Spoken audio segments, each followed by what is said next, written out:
Howdy there, CNFers. Hope you're having a CNFing good week. I snagged you a great guest this week. Luck on my part and generosity on the part of one Roy Peter Clark, America's writing coach, scholar, and author of 5 books on writing in the past 10 years. That would be Writing Tools, The Glamour of Grammar, Help for Writers, Writing Short, and The Art of X-Ray Reading. I'm going to repeat that. 5 books in 10 years. I revisit them all the time to sharpen the saw, and each time I revisit, say, Writing Tools, I become a better and better writer. I can't recommend them enough. So in this episode, you'll learn a lot about Roy and how Roy came to live inside the language and how those early experiences led him, ultimately, to the Poynter Institute, where he was able to coach and influence a nation of writers. Now, I debated whether to break this up into 2 episodes, but decided to leave it as one lump sum. I think you'll get a lot out of it. You can do it in one sitting, or visit it piecemeal. I do hope you'll share this episode with others. Subscribe if you haven't already to #CNF. Rate it if you haven't already, etc., etc. So, thanks for listening, guys. Now just sit back and enjoy the one and only Roy Peter Clark. Well, this is so wonderful that I get a chance to speak with you. I've been such a fan of your work for so long, and I'm just really grateful and thankful that you were able to carve out some time here to talk shop. So thanks so much for doing that. No, listen, it's my pleasure, and I appreciate your kind words. Oh, well, so now it being 2017, your first official year of retirement, I wonder. What goals have you put in place to approach this new frontier? Well, it's a very complicated issue, and it's a complicated process. So I thought that I might. So my 69th birthday is next Monday. Mm-hmm. And as I imagined, and this year is the 40th anniversary of my coming to St. Petersburg to begin working as a newspaper writing coach, and then finally over to the Poynter Institute. So originally, I thought that I might I might work full time for Poynter until I was maybe about 72. So another 3 years. I had plenty of energy, plenty of stuff to do. I think that what persuaded me to retire is a kind of mostly a feeling of timing, that in terms of your commitment to a particular institution, especially in an era now when very few people are spending, working 20, 30, 40 years for the same employer, that there's a kind of a natural order of things in which it's time to sort of step aside and let the younger creative folks at a place like Poynter step up and assume responsibility for sort of leading it into the future. Gene Patterson, who was my mentor, would sometimes be asked questions about what should we do, what about the future of newspapers, this and that, and he'd say, ladies and gentlemen, it's your turn. And so that was that was the primary incentive for changing my role at Poynter. Now, I kind of liked the way that certain athletes, like baseball players like Derek Jeter and Mariano Rivera, would announce that this was their last year and have a kind of a victory tour, mm-hmm. And so Poynter, I've signed a contract with Poynter for this year to work on certain important projects that have always been part of my passion for being here and working here. So although I'm no longer a full-time employee, I'm at Poynter most of the time. Poynter.org remains my primary outlet for publishing work. I wrote a piece a couple of days ago about Donald Trump's use of quotation marks. I wrote a piece that's running today, a kind of reflection on the life and career and influence of Jimmy Breslin. I'm thinking of writing I was very influenced growing up by the music of Chuck Berry. I mean, he's now passed. So I've got things to do. I've got things to write. Over the last few months, the ESPN website called The Undefeated, which is a website about sports and culture and race and politics, and so I've written half a dozen pieces for them. They're looking at another one. So I find that I'm not retired in that sense. I'm just not working full time for Poynter anymore. Right. Yeah. It sounds like retirement these days isn't quite what it used to be. It's not like going out to seed or anything. A lot of people are just really keeping up doing the work, and it sounds like you're as busy as ever. It feels that way, and I do think I've come to admire people who this. I've not used this metaphor before, but when you're a certain age, it doesn't mean that for example, you have to leave your family, right? Mm-hmm. That you're no longer a member of your family. Or when you're a certain age, it doesn't mean that you can no longer be a member of the church or of the chess club or whatever. And so there are these passions you have and these values that you develop and some practices to which you're attached. And whether they're golf or music or writing or reading, these are things that you can do to the end of your life. There's one of the most famous musicians and inventors was a man who died about 3-4 years ago, Les Paul. So Les Paul invented, or was one of the inventors of the electric solid body guitar. And Les Paul, at the age of, until he was 91 or 92, was playing one night a week at a little jazz club in New York City. And young guitar players, some of them, stars in their own right, would show up and play gigs with him. And a man named William Zinsser, a writer and an editor, who wrote a very influential writing book called On Writing Well. I wrote a piece celebrating his 90th birthday, and he was blind by the time he was 90, and he was living in an apartment in New York City, and he was still doing a couple of things. He would have writers who would come visit him, and even though he couldn't see their stories, he would coach them and edit them and tutor them in some way. And in addition, he had a young poet who would come in, and it was giving him poetry lessons, into his 90s. And he and I exchanged some messages where he said to me, let's keep this mission going. And that to me was this mission to, our attachment to the craft, storytelling, reading and writing, ultimately, freedom of expression. Those have become my role models. So 20 years from now, I'll be 89. My mom lived until she was 96.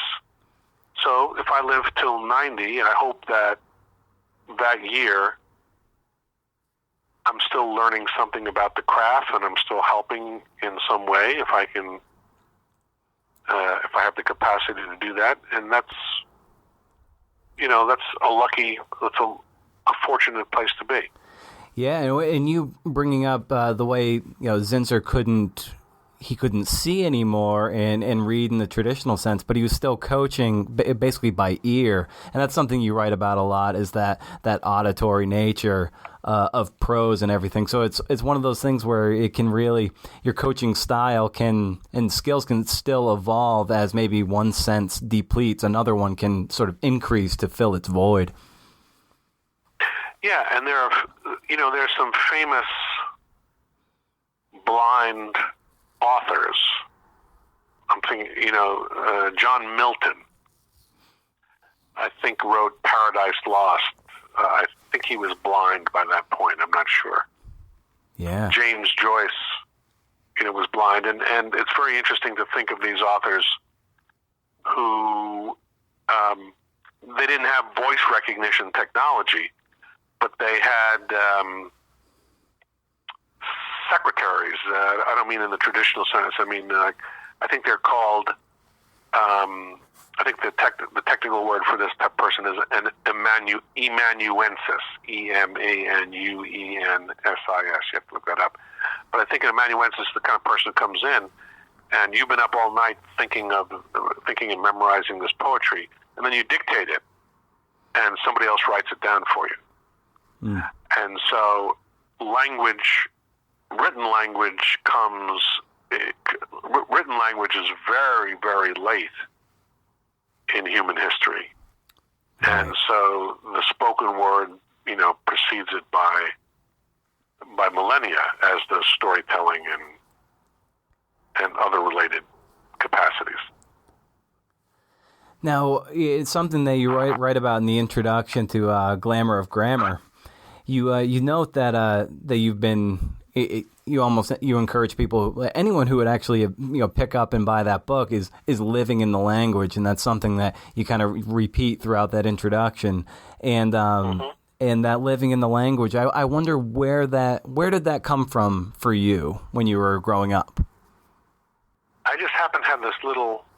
I wasn't planning this, but I'm reaching out right now, and I happen to have it nearby. And it's a really precious family document. And it's what used to be called a baby book. Mm.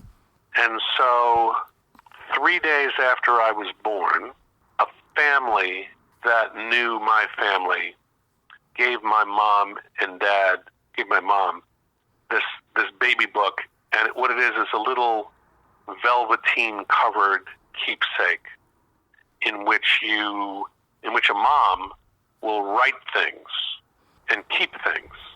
And so there are photographs. I'm looking at a little lock of my hair, which is kind of scary. I wish I still had it. It has things about my first words, first little picture that I drew. It's quite a little treasure chest. There's this particular place that makes me laugh every time I read it. It says Mother's Notes, and it says age 16 months, right? So 16 months. I'm a mathematician, so I know that's 1 year, 4 months, right? Mm-hmm. So my mom writes, Roy is at the talk of the neighborhood. He can speak more than any child his age. He can sing every other word of Seesaw, Jack and Jill, and I'm looking over a 4-leaf clover. Besides a wonderful vocabulary, mimics everything and everybody, okay? Then it says age 24 months, so I'm a terrible 2-year-old. The fact that I haven't written anything for 8 months should speak for itself. Roy is a real boy, and all of my time is spent running around after him. He can recite the entire alphabet, can read the letters A, E, F, W, M, and L. Not bad, huh? Still sings all day long. So look, I cannot even, this is a time before my memory exists, right? I mean, I don't have any capacity yet. My brain hasn't evolved to the point where I can remember what I was doing at age 1 or 2.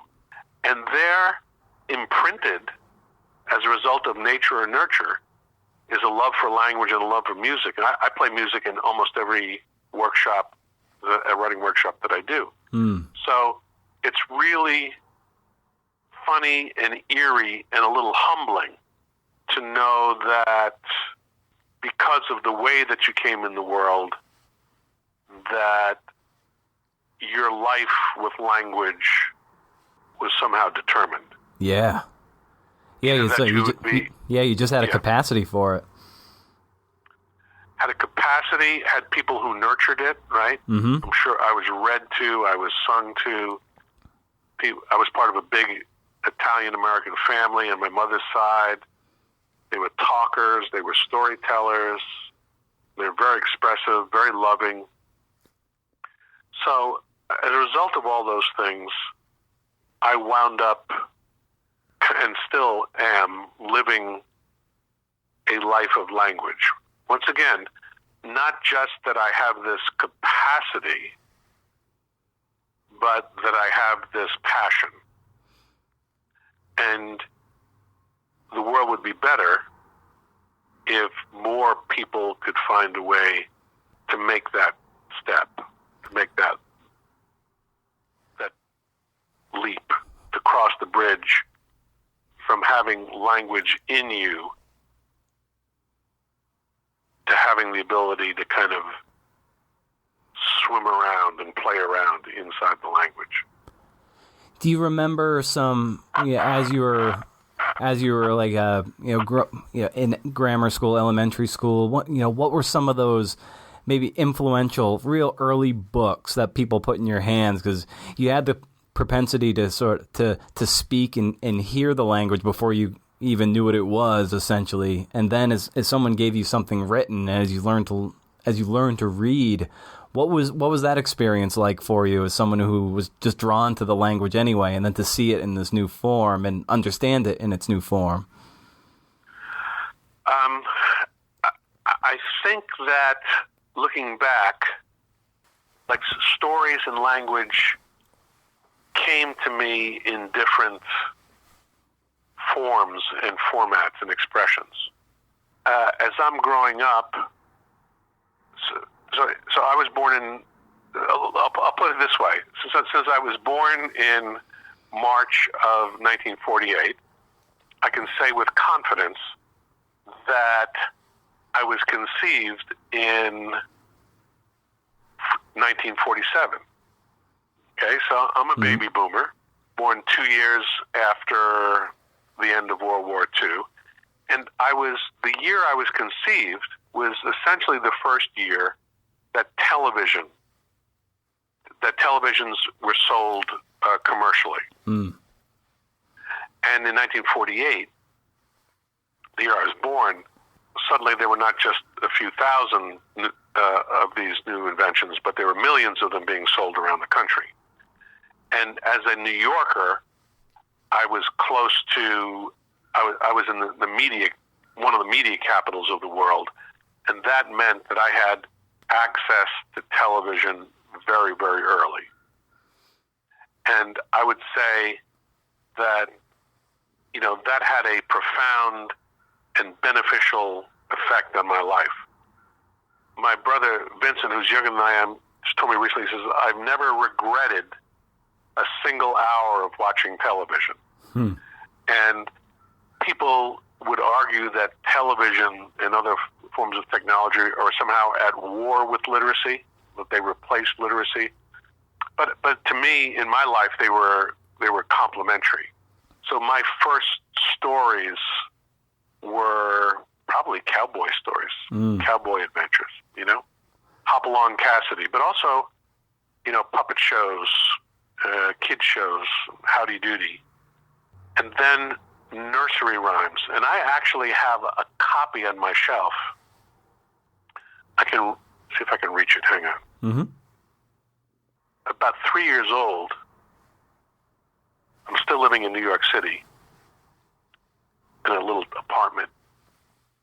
I do remember being read to. And there was this, in 1950, there was a collection of children's stories, poems, rhymes, legends, nursery rhymes that was published by a popular publisher called Whitman they did a lot of publishing for children's stuff. And this is called Children's Stories, selected by the Child Study Association. And in it, it's quite a significant collection of 40 or 50 stories, like Puss in Boots. Hey, let me read you some copies, some examples. Yeah. So there was there's a story of, there are these poems by Robert Louis Stevenson. And there's a story of Noah's Ark. And there's the children's story of Wynken, Blynken, and Nod, the Lion and the Mouse. So these are little parables and beast fables and things like that. And Aladdin and the Wonderful Lamp. So it was a little treasure chest. And there was one story in particular. It's a poem about a boy and his shadow. It's called My Shadow. And my mother, for years and years later, into her 80s and 90s, could recite the first stanza. I have a little shadow that goes in and out with me, and what can be the use of him is more than I can see. He's very, very like me from the heels up to my head, and I see him jump before me when I jump into my bed.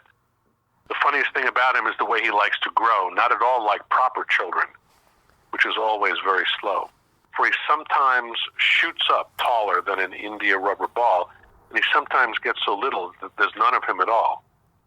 He hasn't got a notion of how children ought to play, and can only make a fool of me in every sort of way. He stays so close beside me, he's a coward, you can see. I'd think shame to stick to Nursey as that shadow sticks to me. One morning, very early, before the sun was up, I rose and found the shining dew on every buttercup.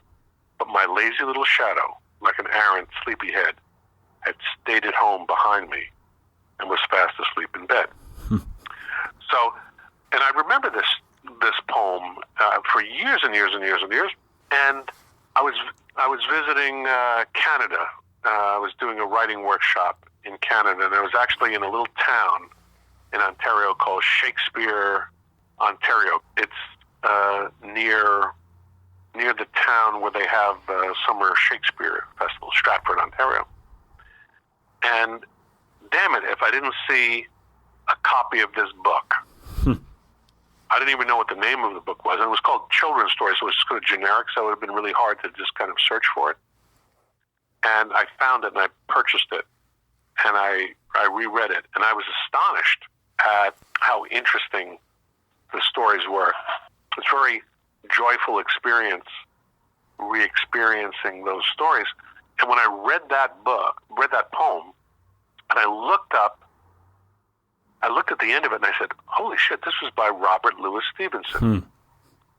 So I did a little research. I eventually wound up writing an essay called My Shadow, and it points out that this innocent little poem about a tiny boy who has this unruly shadow who kind of gets him in trouble and won't act like other proper little children would, and he disappears and he grows tall and he stays behind in bed, and he has all these bad habits, all the things you wouldn't want to teach to a child.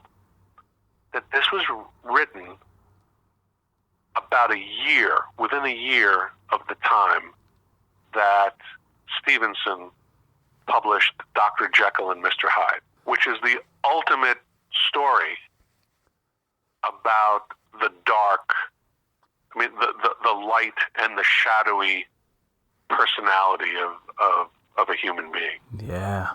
How these can both be embedded in the same person. So I now have a very, very rich collection here at Poynter and at home of what I call the formative books, and those would be the books I read or were read to me from cradle to about college. And I keep rereading them, and I keep seeing new things in them. And in X-ray reading, I describe what it has meant, for example, to reread Gatsby over the years, 6 or 7 times. And the text is mostly the same, and maybe we know a little bit more about the author than we did, but every time we reread something that was formative in our experience, we're probably going to see new things in it because our autobiography has changed since last we read it. Yeah, and you pick up, it's just like as you age and change around a static text, making it not so static, it's like your antenna just tuned to different frequencies within that book. Yeah, very much so. Very much so, which is why I think that sometimes, like, I understand why we ask high school students to read Gatsby, but I was a pretty smart high school student, probably naive in many ways in terms of experiences outside of school, sheltered and protected in lots of ways. But I was not equipped to understand what a powerful work of art and a powerful artifact of American culture Gatsby was and is. And as you said, you're in high school. You're pretty precocious and smart in that sense. As a reader and a writer in the schools you were passing through, what were some early validations that you had that sort of pointed you down a path of a career in letters and writing? I would attribute my development and my future success to the work of a single teacher. Although I was blessed with good teachers throughout my career at every level. But I had this 8th grade teacher at a Catholic school on Long Island. And he was a Franciscan brother. He was Irish. His name was Richard McCann. And he died in his 50s. I'm sure he smoked cigarettes most of his life. He was known to us. They chose names other than their given names. So he was Brother Aloysius. And I came to think of him, and as an adult and as a professional, I actually reached out to him, and we had 2 or 3 meetings in person when he was in his 50s and I was in my 40s, I guess, and he came to understand how much he meant to my development. And as an 8th grade teacher in an all-boys school at that point, he did some things that were really novel and really different. One of the things he did was that he would read whole novels to us aloud. You wouldn't think he would do that with a group of like 30 or 40 like 8th grade boys. Right? No, that would be like really, really hard thing to do. That would be an absolute nightmare. No, but the school had good discipline. It was one of those tough Catholic schools and things like that. But aside from that, he would, and I still know those stories. I still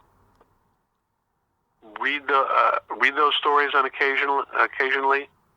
In one case, I wrote some pieces about a Catholic novel called Mr. Blue that had gone out of print. And partially as a result of that activity, the book was republished by a small Catholic press. So that was one of the things he did. The other thing he did is that this was a school that without a library or resource center. But fortunately, the public library was a 5-minute walk from our classroom. It was essentially 1 block from our classroom. And he created a reading list which had about 50 books on it. And I don't know how often we did it, but we did it a lot, is we get to his class, and instead of sitting in a classroom for 90 minutes or whatever with the subject matter, boom, okay, get out of here, you know? And the idea was that you could go to the public library. You never know when he was going to show up, so you didn't fuck around, right? Yeah. And you either looked up these books, borrowed these books, or you found something that you thought was better, and you could go with that as well. Huh. And these were some of these books I would think of would have been books for young readers, you know, like teenagers, but most of them were not. Most of them were serious novels, either historical stories or a thick novel called The Last Hurrah, which became a well-known movie, which was about Irish Catholic politics in the city of Boston. Really, really good story. And I remember finishing that book, borrowing it from the library, finishing it, and then like holding it in my hand and realizing that something like had really changed in my life. That I had graduated from the Hardy Boys. Right. And Superman and Batman comics. Didn't mean I wouldn't still enjoy those things, but I understood that there was something beyond it that would probably be part of my life forever. Last week when I spoke with Jennifer Nessline, essayist and founder of Full Grown People, it's kind of an online literary journal, she had a influential teacher in high school who had, she had read, been assigned the canon, so to speak, but then they were handed Alice Walker's The Color Purple, and she realized like that unlocked a whole new world. Like, oh, you can do that in writing. Yeah. And that must have been kind of what, when you held The Last Hurrah there, like, oh, that just unlocked an entirely new universe for you. Yeah, very much so. And here's where it gets a little complicated, and there are some historical issues and technology issues to account for. So, why was I attracted to The Last Hurrah? The primary reason was that I was gaining access, really for the first time, to the world of adult secrets. So, this has changed dramatically in American culture and maybe world culture. But the 1950s, I'm sure you've heard stories about the fact that Ricky and Lucy Ricardo were not permitted to sleep in the same bed. You know this, right? Right. Yep. She could not say she could not say the word pregnant. They could not use the word pregnant. She was expecting, and so the post-war 1950s America was very sanitized with some flashpoints to kind of counterbalance it, like Elvis Presley gyrating on the stage of Ed Sullivan's variety show, but they cropped him from the waist down, so you couldn't see the naughty part. And so in that environment, the only way you could get access to adult secrets was through reading. And you either read stuff that you weren't supposed to read, or else if you had a smart adult in your life, they would help you sort of make that step. And I think Richard McCann, he was a Catholic brother. He was a Franciscan, but he was no prude, and I think that as long as you knew that you were getting more and more of those secrets opened up to you, there's the incentive to read. Neil Postman wrote a book that influenced me a lot called The Disappearance of Childhood. And he argued that in the 1950s and into the 1960s, there was a big separation between childhood and adulthood. But that what happened is that the culture began erasing those boundaries. And I think that's continued to happen. I wonder what the average age in the United States is of first exposure to hardcore pornography. I bet you it's shockingly young. Yeah, I can say I was 12. Yeah, and I'm 36 now. I was 12 when it first appeared before me on a video cassette. Yeah, and even if you're not looking for it, well, it's really to get access. It's if so, I've got where's my phone? There it is. I mean, it could be there in 10 seconds with digital technology and iPhones and iPads. And in my day, we thought it was daring in elementary school and even into high school to look up dirty words in the dictionary if we could find them. Mm-hmm. And so now you have a world where I would argue that young people are exposed to the secrets of adult life way too early. Yeah. And with some detrimental effects. Now, I don't want to go back in time, but one of the consequences of this is that you no longer have to read anything or read very much in order to discover the things that I discovered when I read Catcher in the Rye. Yeah. Or The Scarlet Letter, or, whatever it happened to be. So I kind of, in an old school kind of way, sometimes I'm tempted to kind of mourn the loss of those kinds of discoveries. But maybe what's happening is that it's not just exposure to the adult topics like sex, death, violence, serious illness, betrayal, those kinds of things. But maybe now reading can help a young person make sense of those things. Yeah, and process it better. Process it, deal with it. Yeah. Learn how to talk about it. And certainly girls are way ahead of boys in that, that category. If you go to a bookstore, you can see the gender differences in terms of the marketing of books, right? Mm-hmm. I mean, boys have access to graphic novels, and those are the kind of works that are created for them. And girls have a much richer literature to draw upon.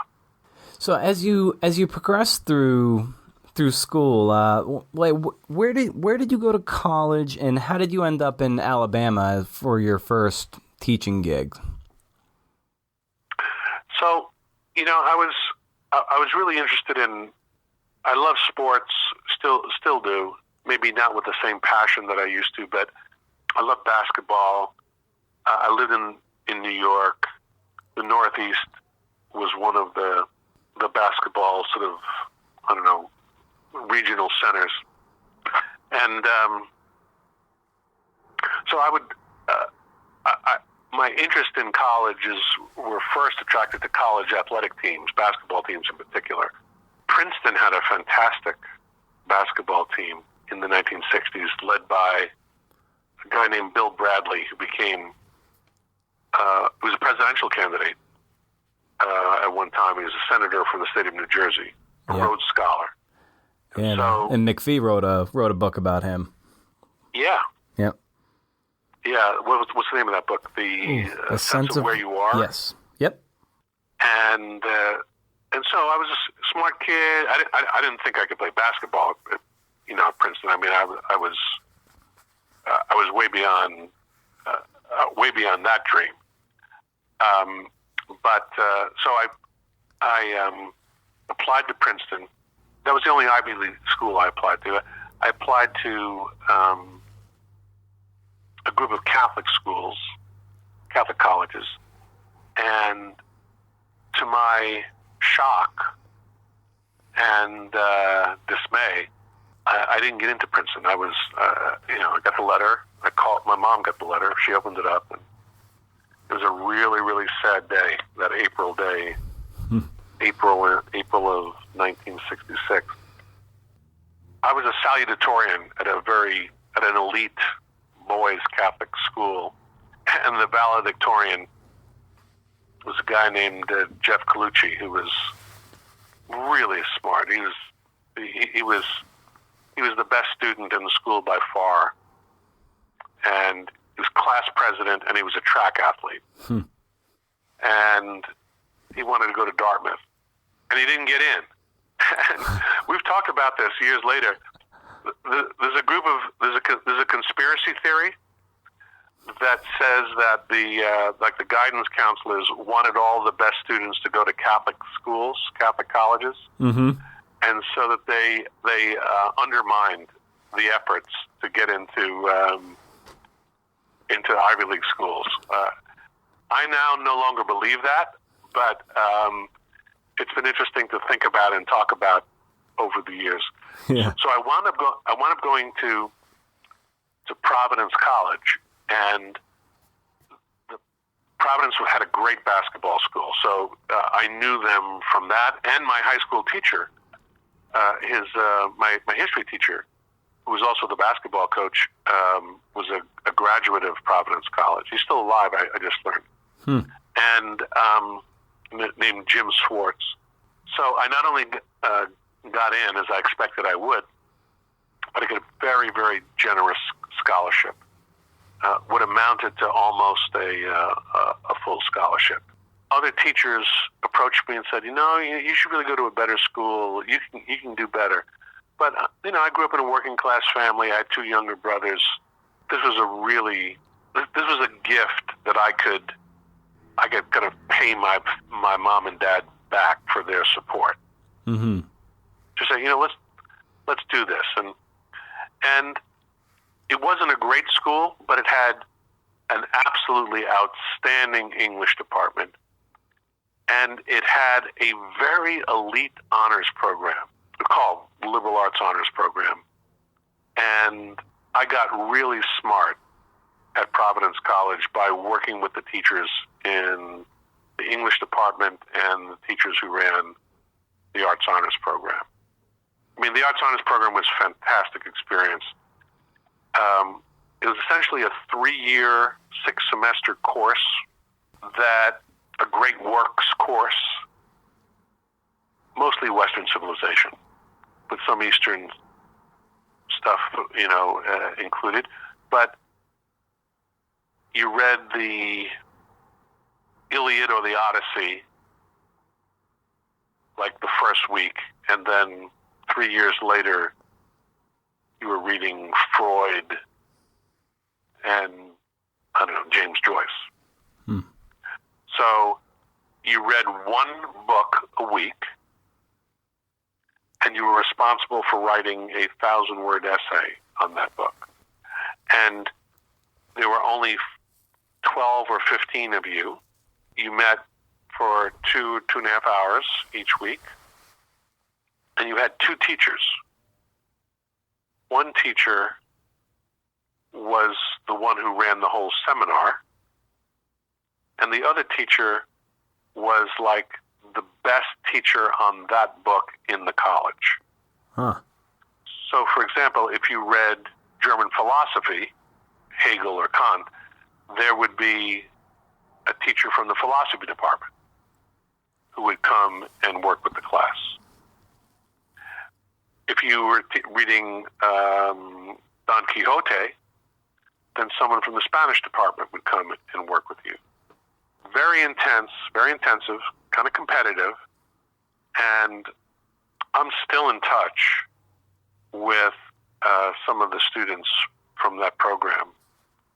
A kid named Bob McIntyre, call him Bobby McIntyre, but of course he's a grown man now.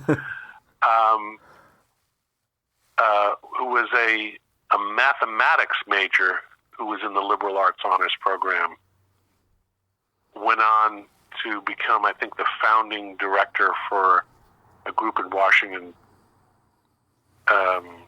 D.C., called something like the Institute for Tax Justice. Huh. Lindsay Waters, who was a year older than I was, but was still part of our liberal arts group, became one of the top editors at Harvard University Press in the humanities. Austin Sarrett, S-A-R-A-T, Austin Sarrett, went on to become maybe one of the most popular and influential political science, kind of public philosophy teachers and scholars at Amherst University Press. And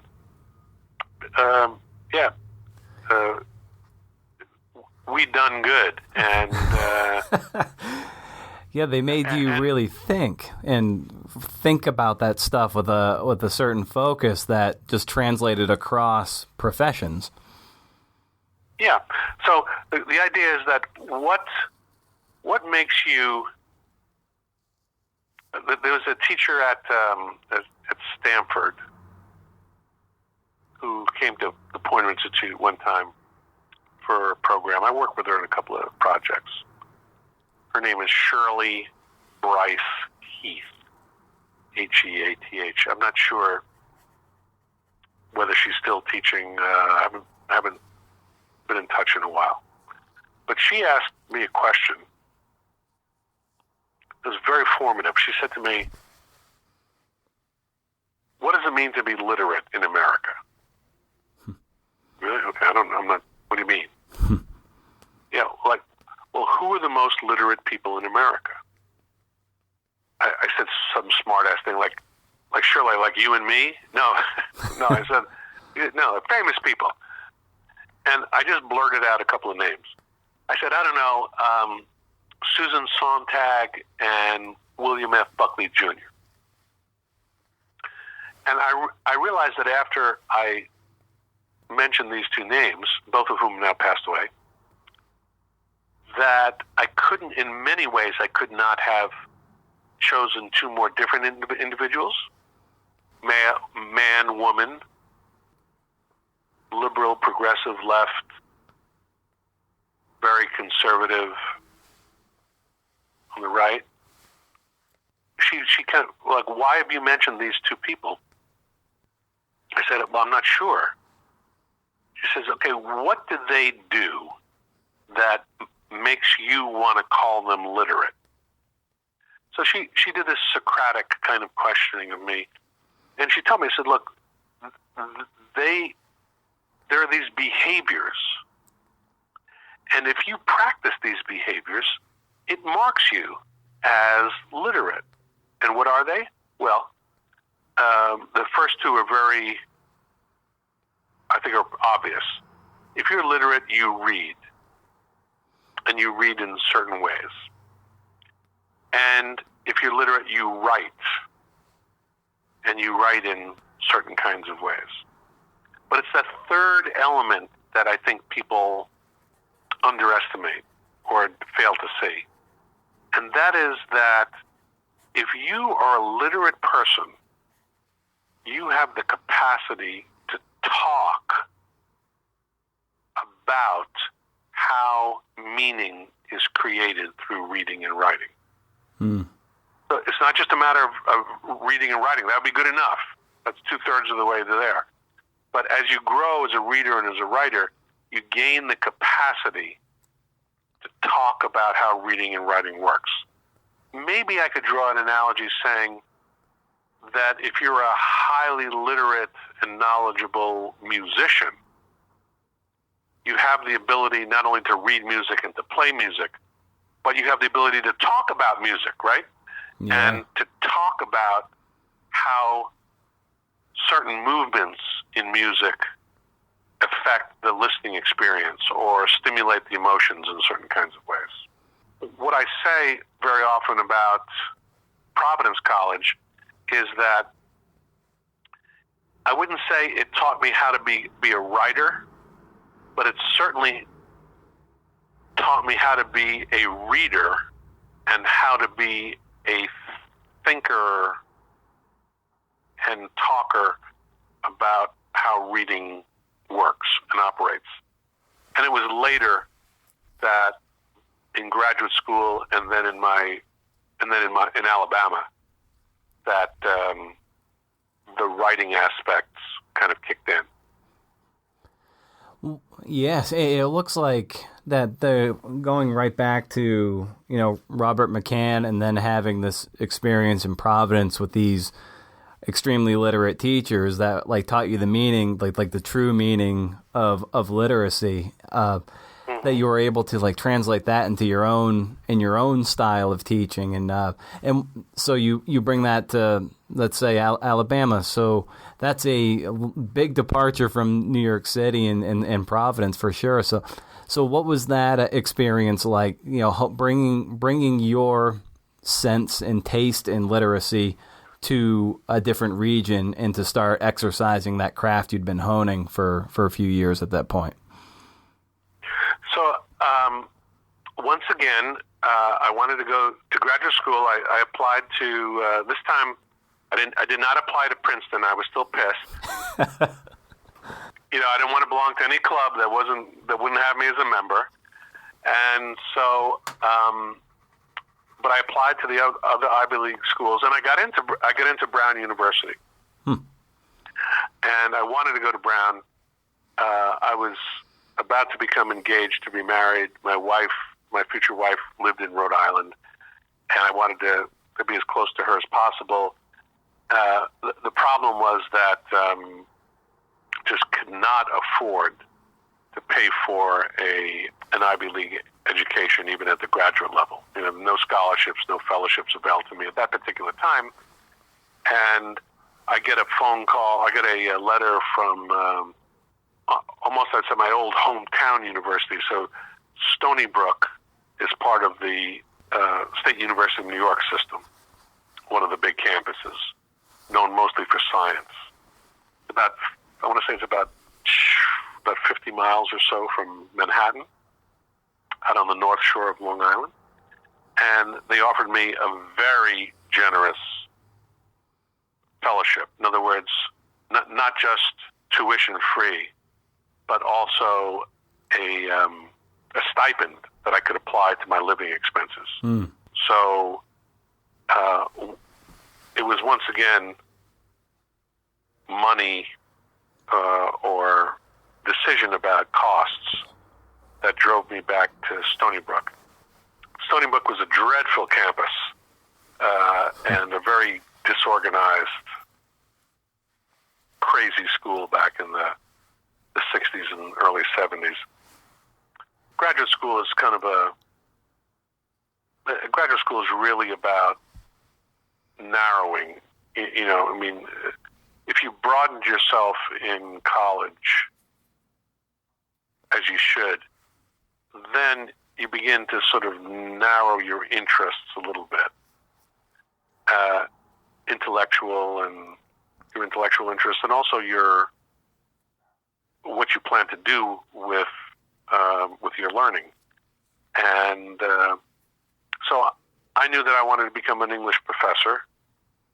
The English department at Stony Brook was good, had some quite famous scholars and professors. They had a small group of very, very good teachers in medieval literature. They became lifelong friends and colleagues. Donald Fry, Marty Stevens.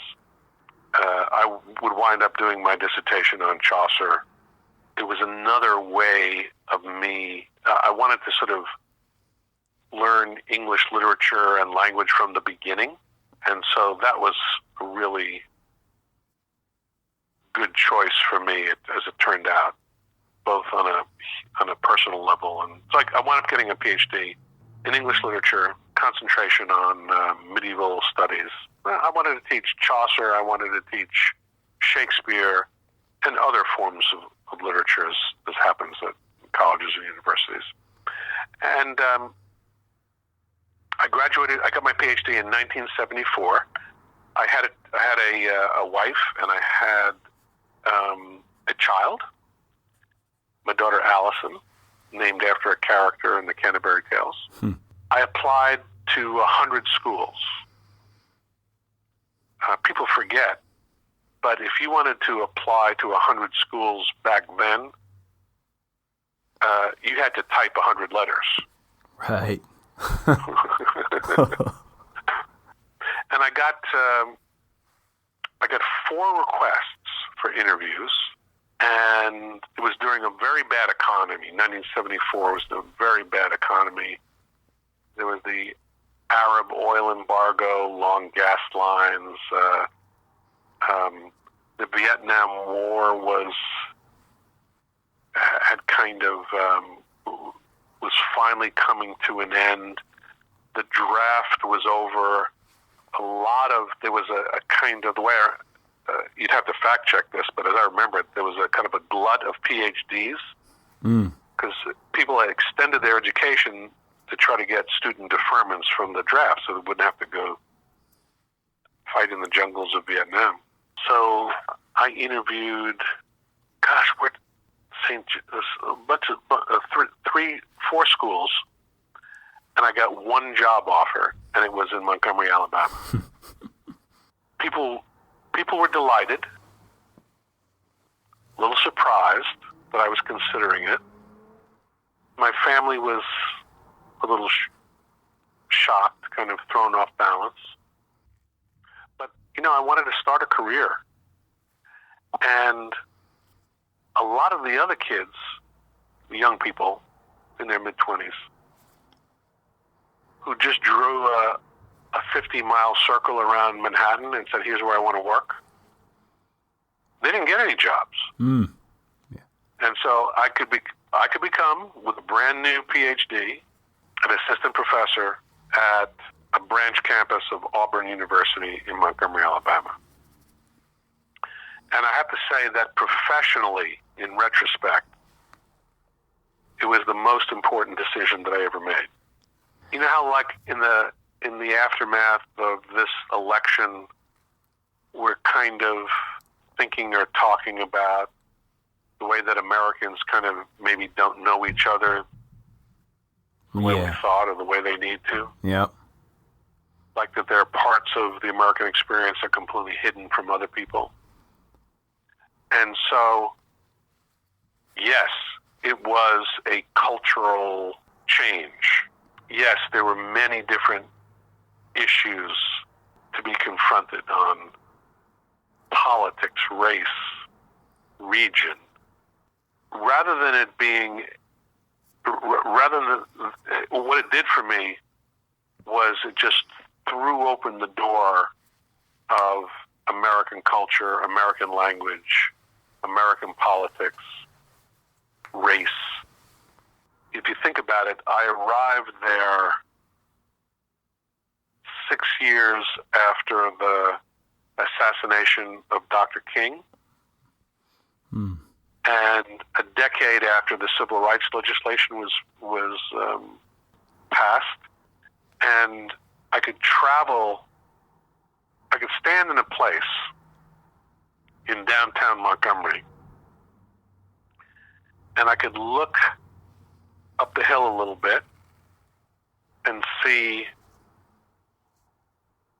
where Jefferson Davis was inaugurated President of the Confederacy. And I could look down the steps of the Capitol and see where George Wallace, who I had a chance to meet, by the way, where George Wallace had declared in a famous speech, segregation now, segregation forever. and then I could turn my head and look down the hill a little bit and sit. I think maybe the Dexter Avenue Baptist Church. I think that's the name of the church, which was Dr. King's church before he, went back to Atlanta. I could see the bus stops where the Montgomery bus boycott had been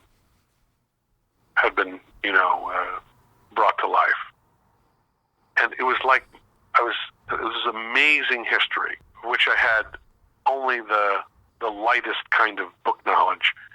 What it made me want to do was to write about what I was learning. I had the help of a very progressive group of journalists and other community leaders and church leaders in Montgomery, who are on the progressive side of the racial issue. I realized how courageous they had to be to take a progressive view, as white people, take a progressive view on race in the South. And so I began to write. I began to write for the New York Times op-ed page. I began to write for other publications. And that was the doorway that led me from the academy to the journalism world. It created this kind of posture for me where I could have my left foot in the world of the academy and in the scholarly world, and I could have my right foot in the world of working journalists who were the chroniclers of American life, American democracy, and American culture. And I think I've spent my life, I'm not stuck in that position. It's just that I can go to my left, I'm like a basketball player, right? Yeah. I can go to my left, I can go to my right. And so that experience could not have been created. If I had stayed in New York or in New England, I'm sure I would have been in an English department for a while, and I'm sure I would have been happy in lots of ways.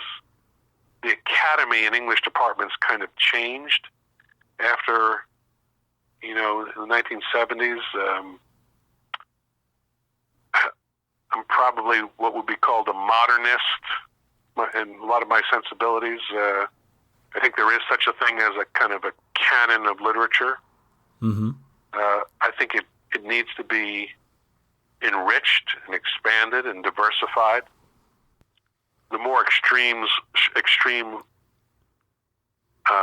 expressions of postmodernism kind of left me cold, and especially the scholarship on literature. When I tried to read it, it was so encrusted with jargon and so far from the joy of the experience of literature that I think that many times I've thought, hey, you got out just in time.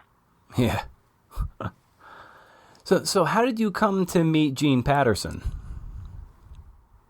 So it was through the auspices of another Southern editor and journalist and editorial writer named Ray Jenkins. He's a member of a group of Southern editorialists who were more progressive on the issues of race and who had found their voice as agents of change in the South, and who were people of moral and physical courage.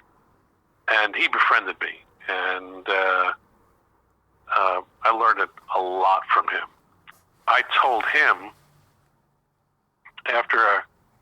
he helped me get my first essays in print in newspapers, and I told him that I think that I would like to expand my teaching capacity so that I'm teaching reading, I'm teaching writing, I'm teaching literature, I'm teaching language. I think I'd like to develop a course in journalism. And I started reading some books, kind of helped me think about that, think about how journalists do things. It was the first time I heard phrases like who, what, where, when, and why, and how, and first time I heard about this writing structure called the inverted pyramid, and we had talked about, we had planned maybe that I would do some work for the Montgomery Advertiser Journal, a newspaper there. And then he approached, then he came to me and said, I just talked to this editor, Bob Heyman, who works with a famous editor named Gene Patterson. And Gene is president of the American Society of Newspaper Editors this year. And he wants to start this writing improvement program at his newspaper. He's looking for someone who can help him do that. What do you think? Would you be interested in doing that? So it was as a result of that conversation between Bob Heyman and Ray Jenkins that led to my being asked to come down to St. Petersburg. And it was exactly 40 years last month that I made the trip from Montgomery to St. Petersburg and sat in a room with 7 or 8 men. They were all men at that time, who were sort of the journalism leaders in St. Petersburg and Florida. And Nelson Pointer, the owner of the paper, Gene Patterson, the editor, and they liked what they heard. They offered me, at a small increase in my salary, an opportunity to spend the year there working on this project. And then I was supposed to go back to the university. And I was completely ready to do that. And that 1 year turned into 40. And no looking back. So what questions were writers asking of you then, and over the course of your career too? What questions do you most often field from writers looking to, even novice writers, or just anyone looking to improve? Like what, even like 40 years ago, what were you hearing, and then what were you hearing, going forward in the ensuing decades? Yeah, the Poynter Institute republished the first essay I wrote about my experience in the newsroom. So 6 months into my experience, I wrote a couple of thousand words, as I recall, for the Bulletin of the American Society of Newspaper Editors. And what was really interesting is how my description of the problem as I first saw it has kind of retained its what would you call it, its viability or its significance. Yeah, its relevance, for sure. Its relevance. Yeah. And so it was just things that were clarified for me by meeting another writing coach who was about my father's age, who came from the World War II generation. His name was Donald Murray. And after Patterson hired me, Tom Winship, who was the editor of the Boston Globe, hired Donald Murray to be a writing coach at the Globe. And Murray had actually won a Pulitzer Prize for editorial writing in his 20s. He was a very young man. Wow. At the time. And Murray went on to be a very influential writing composition teacher and sort of writing theorist, if you will, practical theorist. So he became a kind of a papal figure for English teachers at every level. And he came to Poynter and he worked with me. He articulated some of these issues in ways that I couldn't quite see at first. So, for example, I'm about to echo Murray, saying that, to the struggling writer, like good writing looks like magic. But it's not magic. It's a set of rational steps. You can learn the steps. You can learn the names of the steps. Well, what's an example of a step?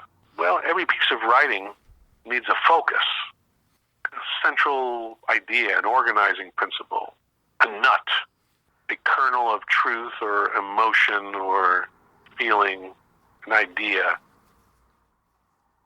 And all the other parts of the work that you've written reinforce that in some way. And you could be writing a poem or a college dissertation, and ultimately you're still responsible for figuring out what this piece of writing is really about. Just that construct alone allows you as a writer or as a writing coach or as a teacher of writing or as an editor to kind of figure out what's happening when a piece of writing really works and what's happening when a piece of writing is in trouble. Now, I just talked about this in terms of a piece of writing, but that writing is produced by a human being. And the writer or teacher's responsibility is not just to perform autopsies on a cadaver, to fix a broken story. It's to work with a human being, a creative human being, in order to help improve their craft, their techniques, to sharpen their strategies, to become a better reader, writer, and a better talker about reading and writing, so that you can step into the pathway of someone who learns something new about the craft every day. Yeah, and so much of your book writing over the years, the fact that you wrote 5 books in 10 years on the craft of writing just blows my mind every time I think about it. You really, Me too. It must. It's what a feat of generation, and not only just generation of material, but of just such valuable work to writers and readers alike. You've stripped down the artifice, like you said, like you showed.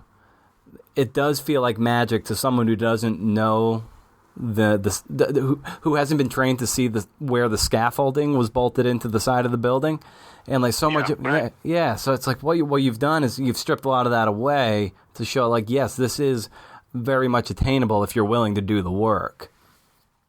Yeah. No, I think that's right, and I think here's more Donald Murray. Remember, Roy, a page a day equals a book a year.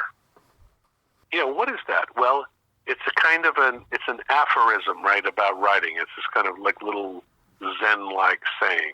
But it has practical implications, and it has psychological and emotional implications. So why is it that so many people who finish their PhD coursework and even their exams never get their degrees?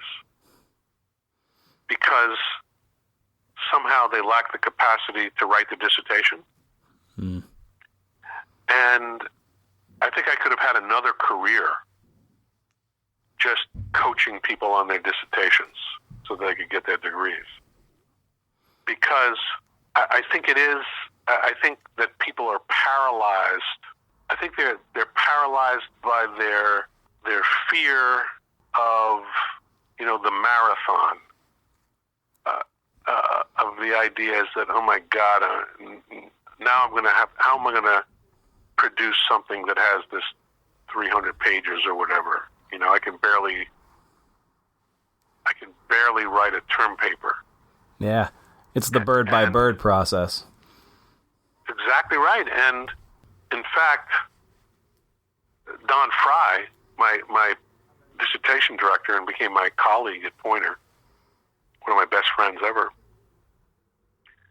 he said, when I was getting ready to write my dissertation, he said, look, you can write a term paper, right? Yes. Okay. All right, here's what you're going to do over the next 4, 5, 6 months. You're gonna write 10 term papers. And I looked at him funny. He said, do the math. The other thing he did for me is he got me to, at first, he was a very good editor, but at first he got me to lower my standards. Not to wait until all the research was finished before I started drafting something. Mm-hmm. Kind of the value of doing some exploratory writing, and I didn't have all the vocabulary to understand what was happening there. But looking back, that was clearly the case. And I don't think my dissertation was very well written, but I was able to generate out of it. I remember also at the time when I was at Auburn, I think a half dozen journal articles, scholarly journals, at a time when I thought I wanted to be an English professor for life. I remember very vividly, after my first experience with journalism, is really sitting back and looking at the different lifespans of a piece of writing. How in the academy you could get an idea in 1974, you could research it in 1975, you could write an article in 1976, it could be accepted in 1977 and appear 78. So like there's this 5-year span between ignition, and landing on the moon. Whereas in journalism, you could see something on television, sparked your interest, and you could write about it, and people in America could be talking about it 2, 3, 4 days later. And there was a whole different biorhythm, which sort of attracted me, I have to say. Orwell was an important figure because Orwell was a journalist, novelist, scholar, and Orwell wrote about politics and the English language. And language was central to works like 1984 and to all of his essays. I remember the first time I ever worked with a group of journalists before I went to St. Petersburg was in Montgomery through Ray Jenkins, and it was a seminar for Southern editorial writers. And I remember exploring sort of reading their editorials, looking at their use of language, looking at the distance between the language that was really fresh and the language that was really stale, talking about the relationship between language misuse and political corruption. Essentially, Orwell opened that door for me. Mm. So it was a good, and I've been, faithful to him ever since. Now, writing about writing, it's always going to draw a certain measure of attention to yourself. It's kind of like if you're a personal trainer, you can't be fat. And it's like, so if you're writing about writing, it's like the scrutiny is that much higher because you got to hold yourself to the standard you're writing about, and an even higher standard, because it's going to cause some people are going to look at your work a little with a heavier eye. And I wonder how you approach that degree of scrutiny, given how much you've coached and how much you've written about writing over the years. Yeah, that's a very important question. It's what I call, you used a good analogy. My version of that is the dentist with bad teeth. Yeah. And the opposite was true. Like, so I come from a family where people have some chronic skin problems, over the years. Nothing dangerous, but a little psoriasis or dermatitis or something like that, a little rash here or whatever, some milder forms of skin cancer since I live in Florida. But I remember going to the dermatologist for the first time, and the door opened up, and there was a woman who walked in. She was a young doctor. I don't think she's probably in her 30s. And I said to myself, I have picked like the best dermatologist in the world. This person, of all of God's creatures, has the most perfect skin I've ever seen. And then I kind of, she was a fine doctor, but over the years I said, maybe that wasn't right. Maybe it's the person who has the experience of struggling through something, who can better identify with my circumstances. And so I think that about a week ago, just a few days ago, I dangled a modifier in an essay I wrote about Trump's definition of quotation marks. And there was a gleeful correction by, especially since the sentence in which the sentence I had written had mentioned the fact that I had written a book on grammar. So you make a grammar or a usage mistake in a sentence where you're bragging about how good you are with language. So it's like that scene in Animal House where Kevin Bacon, one of his early roles, he plays the cadet in the bad fraternity, and the vicious frat boys are paddling him, and they smack his ass, and he says, "Thank you, sir. May I have another?" So it was one of those moments. But I got out ahead of it. I said I was going to leave the mistake up there for a couple of days, and suffer the consequences. And I then admitted that I had done this on Twitter. People thought it was funny. Mm-hmm. And I think what happened in a case like that is, although nowadays there's always going to be some trolls, and there are going to be people who don't read your work very carefully and criticize it harshly.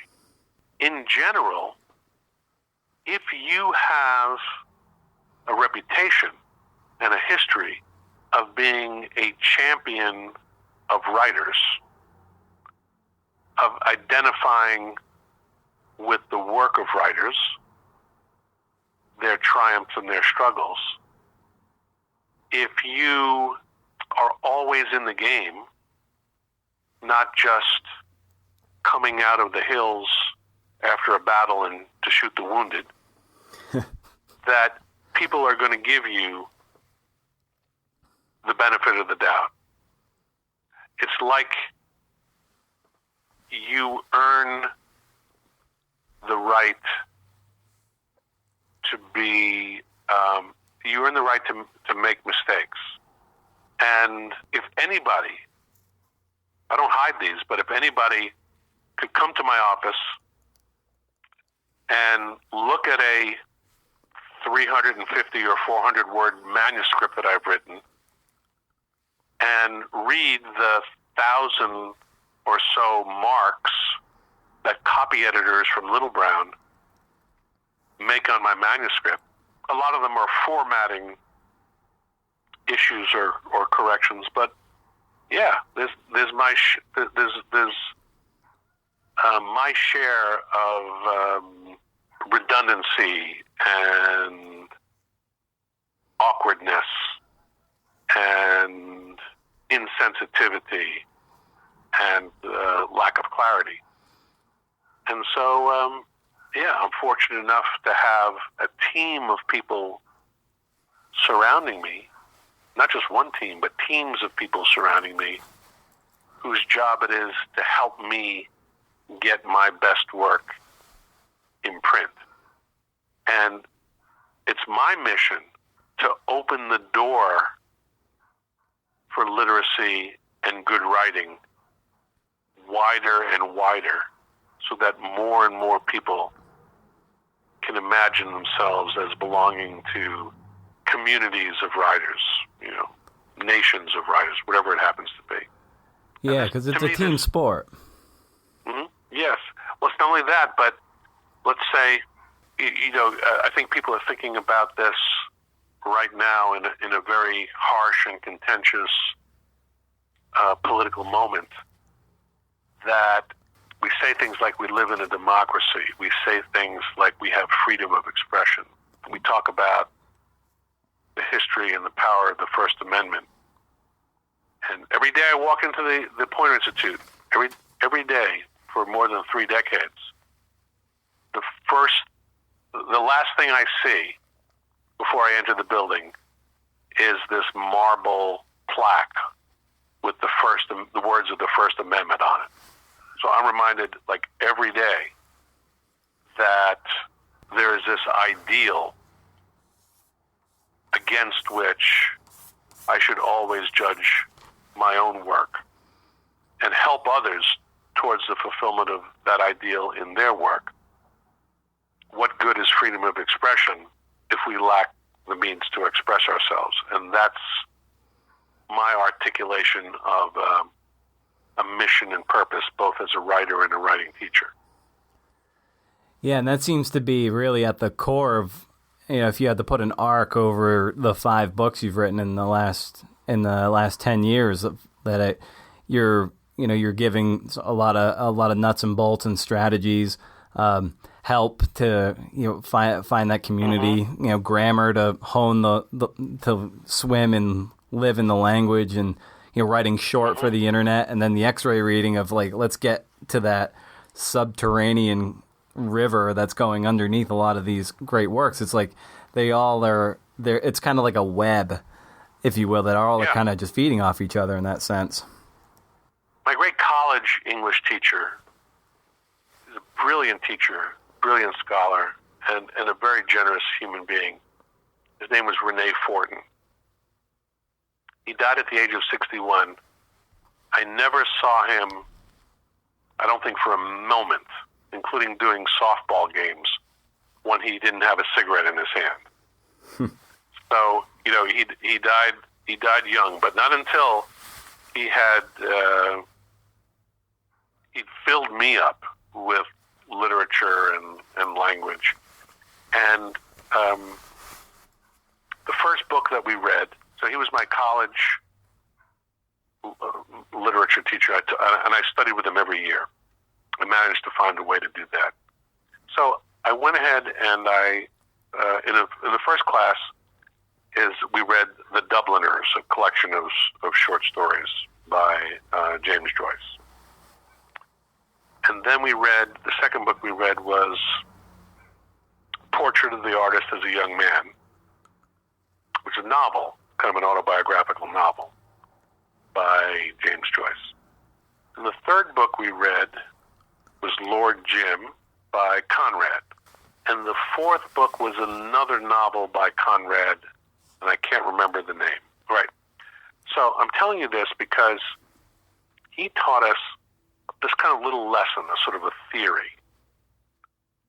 And the way he described it was that writers, especially great writers, wind up writing the same book over and over and over again.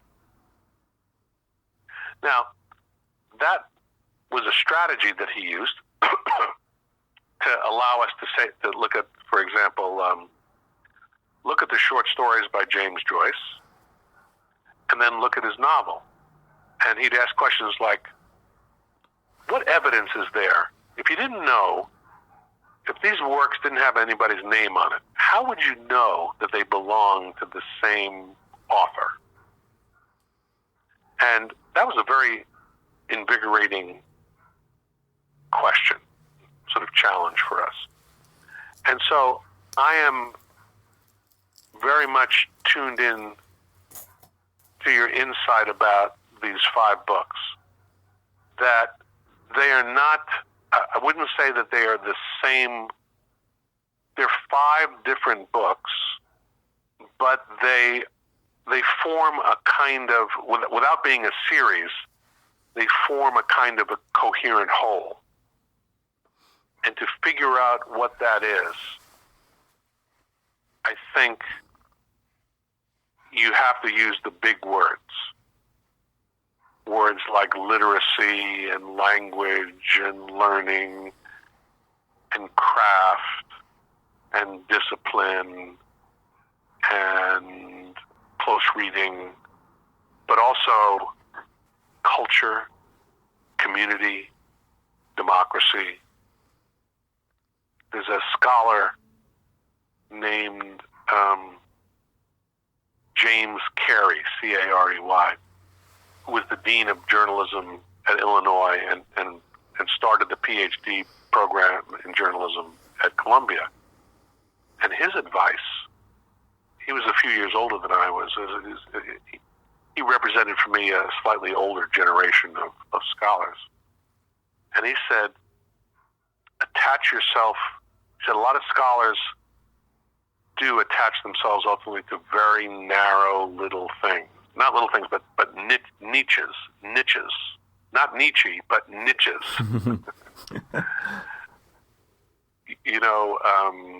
Slave narratives of the 1830s, the South in the 1830s. Now, if you actually attach yourself to that topic and did it right, of course, you might be looking at a few writers and studying them in depth. But you'd almost be able to predict that study would, could, and should lead you to big ideas about what America means, what its vision and ideals were for itself and its people, how it failed so miserably on so many occasions, how beyond those failures there could be hope and progress. So yeah, it's funny, I have to make a decision as to whether I want to write another book or not. I assume that I will. I have some old projects that I've always wanted to sort of translate into book form, and I might work on some of those. But one of the interesting conflicts in my life as a professional, especially in the last 10 or 12 years, is that there's some writing that I think I would like to do, but that the writing would look very different from these 5 books. It might be a novel. It might be a play. I might write about a social issue. What happens is that when you become successful as an author in a particular field, it becomes very difficult to abandon that field for other kinds of writing. Does it make any sense? Yeah, it's like being typecast. Yeah, but it's beyond being typed. Well, it is being typecast, but the idea is that if someone's saying, "Okay, Clint Eastwood, right? You're making these great westerns. You're really, really good at making westerns. But I don't want to make westerns. I want to make like a cop movie. Okay, but Dirty Harry's got to just is going to be the same guy that you played, in the spaghetti westerns." Yeah, I like your analogy, but I think it more as being if you're making a series of who's this guy? Is it Judd Apatow? Is that his name? Yeah, comedy writer. if he's a comedy writer, right? Yep. So let's say that guy wants to make a very serious social drama. Well, it's like when Adam Sandler did Punch Drunk Love. It's like out of context. Yeah, and so if you have an agent, as I do, and editors, as I do, who also have investment in your success, what you hear is things like that when an author becomes an author who kind of has become one of the authors that sort of dominates a kind of a category, like Stephen King, right? Stephen King wrote a really good book on writing. Yeah. But it's notable for its difference to everything else he's done. And so Donald Hall, the poet, very versatile writer, once said about Donald Murray, they're both from New Hampshire, as I recall. And Hall said about Murray, Don Murray is a very good writer, about writing. And I said, oh boy, that's a really interesting compliment. But it's also a critique. It's a critique of the writing that Murray did that was not about writing, his poetry and his novels and his, and so at the age of 69, am I satisfied in being, a decent and influential writer about writing? And I'm saying, yeah, that'd be cool. That's not a bad legacy. But as somebody who created that legacy by devoting himself to the craft and by learning new things about writing, I don't think I'm going to be able to continue that journey just by writing about writing alone. That I need some other moves, and I'm working on it a little bit. And when you're in the throes of that creative process or generating pages, what does your routine look like? Your morning routine as you're sort of gearing up the engine to try to get a good day's work done and win the morning and win the day. I can write fast, and I can write earlier than other people, but I don't mean earlier in the day. I mean, I can begin the process before other people would think I'm ready. So I think some people have called it, I like zero drafting. I like, so I might write about Chuck Berry today or tomorrow. I have an essay in my head saying, what I learned about writing from growing up listening to Chuck Berry. And I can say, now I have to learn a bunch of stuff before I could publish an essay on that title. I have to learn a lot about him. I have to study his lyrics. I have to listen to some of the music.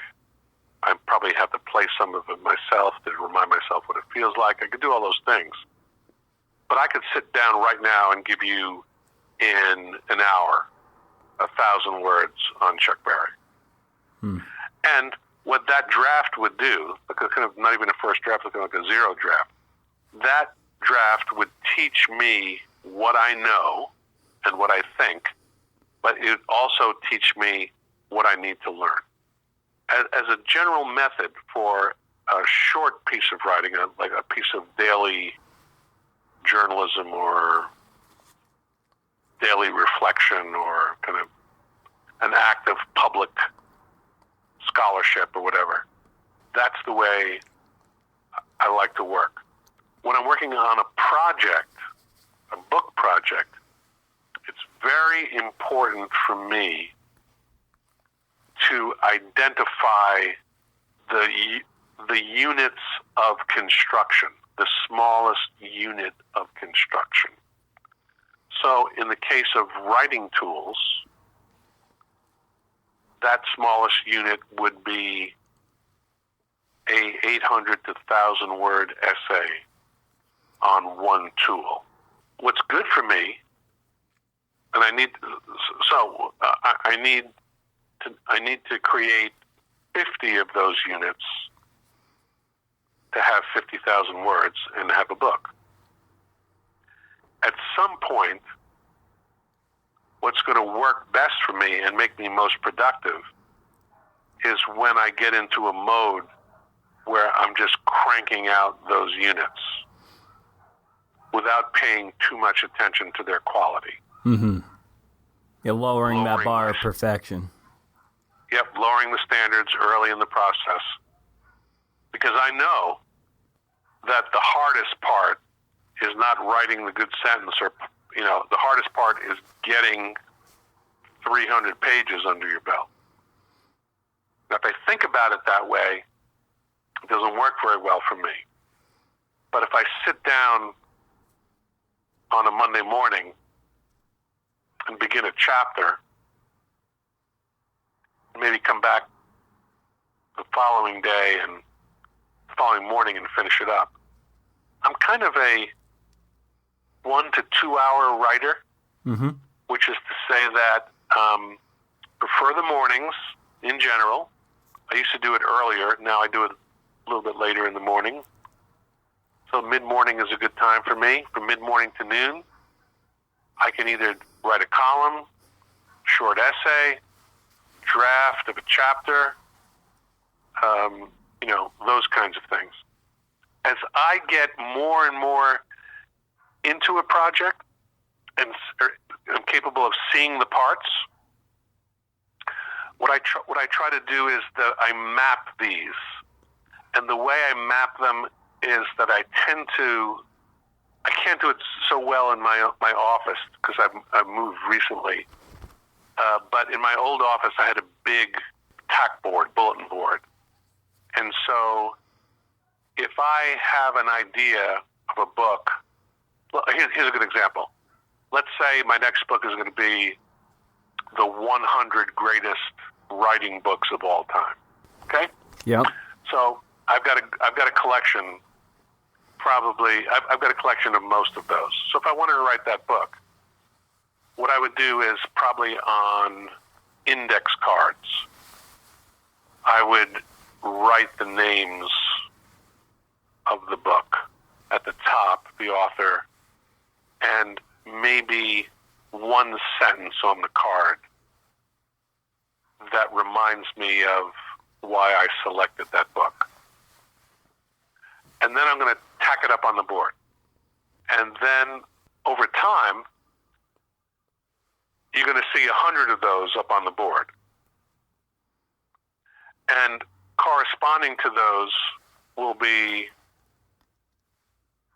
paper files as well as computer files, which has William Zinzer's On Writing Well.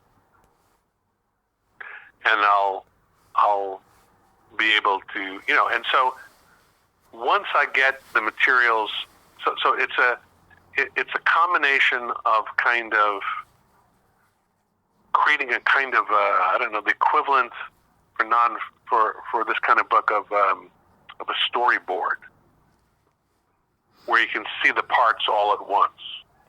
One of the things I don't like about one of the incapacities to me of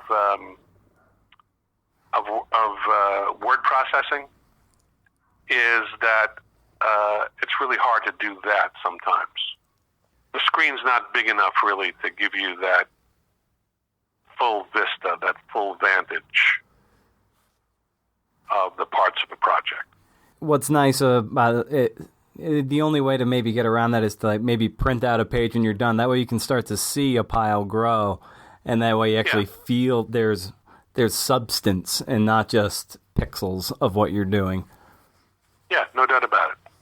And it's with books on writing, I feel that writers of any any degree of skill, and novices especially, that it's very easy to say like, oh, I'll start my project, whatever that is, after I'm done reading this. And then it's a way of productive procrastination, because you're learning very valuable insights, but you're not putting it into practice per se. But you also need to be mindful of, this is kind of a continuing education thing, a sharpening of the saw, if you will. And I wonder how you balance that continuing ed portion of like writing about writing or reading about writing, and then also making sure that you sit down and do the work too. Yeah, I think that goes back to, so the first book-length work I wrote was my PhD dissertation. And let's see, I'm staring at, there's a bound copy in my bookcase. I'm looking at it right now.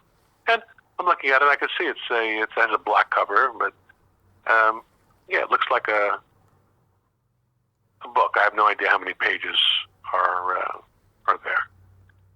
All hand typed. That's how it was created. Although this may be a copy of it, I'm not sure. But so Don Fry, my dissertation director, and his wife, who was an archaeologist, went to Greece summer of 1974 to work on a project, archaeology, classical studies. So he was not going to be around very much for me to consult. These days, no problem. We just, Skype each other or whatever, right? Yeah. But back in the day, if you were in Greece, you were in Greece. You were not available. What I remember is he was saying, come on, let's get this thing done. Let's get this thing done. And he gave me this coaching about breaking it up into these term papers and then writing these term papers and slapping them together, writing an introduction. And it basically gave me a way in which to be productive, and I just did whatever he told me, and I got to it. And then what was interesting is that I had a 5-person committee reading the dissertation, and there was a debate. There was one member of the committee who didn't think that the dissertation was strong enough, that it was missing some important bits of research. There was a conversation, and they made a decision that they would approve the dissertation, but that during the dissertation defense, rather than making it a gentle, happy little party, as was the custom at Stony Brook, that they were going to cross-examine me. They were going to make me defend what I had written. Mm. And so I had one of the most contentious defenses, apparently, in the history of the English department there at the time. Which I said, I wish somebody had whispered in my ear so that I'd been better prepared for it. The point was that not one day in my entire life since 1974 has anybody made any reference, besides myself, to the fact that I hadn't written the most perfect dissertation in history. In other words, there are times when you don't have everything that you could have, or all the material in the background that you need, and it's not going to matter that much. I do believe in I believe in a form of over-reporting, which to say that it's better for you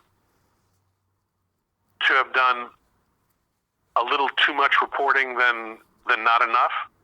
But that being said, if the effect of too much reporting is that you miss deadlines or you don't get to the work or you're not productive enough, then I think you have to reimagine your process and your craft. And all I'm saying is, if you do some research, come on back and sit down and write about it for a while. Just write about it for yourself. Send a message to yourself. Send a memo to yourself. Send a memo to a friendly reader. And learn what you need to learn in order to take the next step in the process. In most cases, you'll be shocked to discover you have enough for a paper, you have enough for an essay, you have enough for a book. And if you don't, if some test reader or copy editor thinks that you don't, there's still time to get what you need.